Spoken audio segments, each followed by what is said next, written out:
Hello everyone, how are you all doing? I don't know why I'm starting up a video with asking you to subscribe to our channel, but it looks like it's here already. It popped up.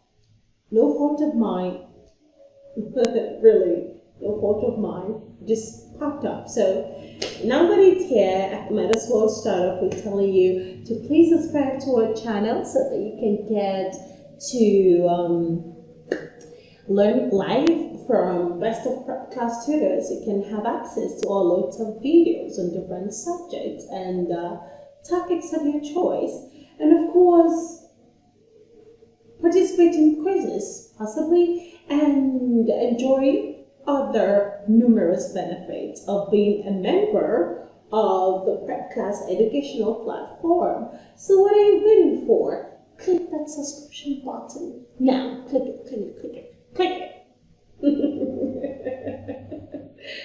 I said I'd stop doing that. Okay, so yeah, let's kick off with this. Let's continue from where we stopped in the last lesson. So we'll continue from our 31st question. The teacher sent for you and Banker, but neither of you dash in, which is correct. So we have A is, B were, C was, and D are, which is correct. Now, neither as a pronoun is, it's the correct verb to pair it up with is usually very, the correct auxiliary verb that is to pair it up with is usually very controversial. You know, we have neither and either. It's either or, neither or, you know, but don't worry, we're gonna clear it out, okay? We're here for you, PrepClass is here for you. We're gonna clear out the doubt. So, the teacher sent for you and Banker, but neither of you is in. Is the correct auxiliary verb. And why is it is, you would ask? It is because neither is is singular. It's a pronoun element which is singular in nature, and therefore it requires a singular verb. Okay? So it's just like obey the rules of Concord. Alright? So it is singular, it's a singular pronoun and it requires a singular verb. So neither you nor I was in. That's if it were in the past, but if it's in the present, neither you or I is in. And in this case, it's going to be in the past. Okay, it's not going to be is this time around. We're going to put it in the past, which is was. Because if you look closely, you'll see that the main verb is in the past tense, right? The main verb, which is sent, is in the past tense. So the auxiliary verb would automatically also be in the past tense. So we have to say, the teacher sent for you and Banker, but neither of you was in. Okay? Neither of you was in. It happened in the past, so we use was. And it is neither. So neither is a singular element. It's a singular plural. It's a singular pronoun element, which requires the use of a singular verb too. Okay? So I hope I was able to clear out that doubt. At least I hope I scratched the surface a little. Okay, so there we have it. Option C was. We have the option C was. So the teacher sent for you and Banker, but neither of you was in the class. What does neither mean? Neither means, when you say neither you or I, means none. Neither is just like none. It's just like saying none. And you know none also goes with a singular verb, right? Good. So that's it. Our 32nd question. All of them but Ahmed dash absent from the last meeting. All of them but Ahmed. So have A was, B is, C are, and D were, which is correct. Let's see. So we will go with were, and why is that? It is because it shows plurality. Okay, it shows plurality. Why does it show plurality? Because according to the sentence, it says all of them but Ahmed. So all of them is obviously more than two, right? All of them is more than two. We have the word all, so it's more than two. So it's just Ahmed who was not absent, right? All of them but Ahmed were absent from the last class. So it was only Ahmed who wasn't absent. The rest of them were absent. So we go with where, okay? Where shows plurality, we can't go with is, we go with where.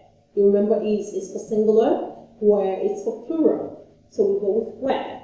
All of them but Ahmed were absent from the last meeting. So we go with where, option D. So whenever you come across all means many. Okay, maybe not many, but of course more than two. So automatically your verb is going to be in the plural form. Okay, please take note of that. Our 33rd question, the boy dashed the letter, but he had no time. A should have written. No, this A should had written. B should be writing. C should write, and D should have written. Which is it? So should have is correct because it shows when something did not happen, although we wish it had happened. So should have is usually used to show regret. I should have done this when I had the time to. Okay, it shows regret when you're talking about a past mistake. It shows what you wanted to do but wasn't able to do. Okay, so it talks about what you should have done but couldn't do. So should have is correct. Now we can say the boy should have written the letter, but he had no time. He should have written the letter, but he had no time. Remember, written is in the past participle form. So should have goes with written. There's nothing like should have write, and of course there's nothing like should have written. So should have written is, it comes as a trial. Okay, it comes as a tri-stop. Okay, so our 34th question. He slipped and fell into the gutter. A, soon. B, almost. C, already. D, often. I'm sure you guys know this, right? It's like the random English expression we use every day. So almost is correct because it means very close to, nearly, but not quite, which means it means nearly, but it didn't happen. Okay, almost. It nearly happened, but it didn't happen. So he slipped and almost fell into the gutter. He didn't fall into the gutter, but he almost did.